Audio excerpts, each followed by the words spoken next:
بسم اللہ الرحمن الرحیم۔ معدے کی کمزوری کا مسئلہ ہو گیا ہو تو ساگودانہ بنا کر کھا لیا کرو۔ سونے سے پہلے شہد چاٹ لینے سے انسان کو اچھی نیند آتی ہے۔ املی کا جوس پینے سے موٹاپا ختم ہو جاتا ہے۔ اگر آپ کم وقت میں زیادہ موٹاپا جلدی ختم کرنا چاہتے ہیں تو اس کے لیے املی کا جوس پئیں اور روزانہ ورزش جاری رکھیں۔ اس سے بہت جلدی وزن کم ہو جاتا ہے۔ رات کے بعد دیر سے کھانا کھانے سے معدے میں سوجن ہو سکتی ہے اور آپ مختلف بیماریوں کا شکار بھی ہو سکتے ہیں اور اس سے وزن بھی بڑھ جاتا ہے۔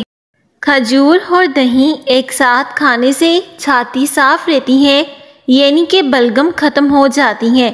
دمہ کے مریض کھجور اور دہی کا استعمال زیادہ سے زیادہ کیا کریں۔ روزانہ تھوڑا کام کرنے سے بہترین نتیجہ نکلتا ہے۔ بادام کا تیل ہاتھوں پر لگا کر مساج کرنے سے آپ کے ہاتھ نرم و ملائم ہو جاتے ہیں۔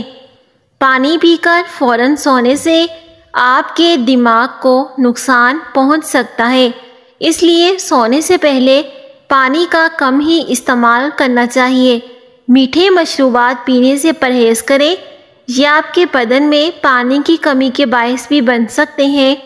ناظرین کرام، جو عورتیں کھڑی ہو کر کنگھی کرتی ہیں تو وہ جلدی بوڑھی ہو جاتی ہیں، اس لیے کبھی بھی کھڑے ہو کر کبھی کنگھی مت کریں، کیونکہ کھڑے ہو کر کنگھی کرنے سے سیدھا اثر دماغ پر پڑ سکتا ہے۔ ناظرین، اس طرح کی مزید ویڈیوز کے لیے چینل کو سبسکرائب کر دیں۔ شکریہ۔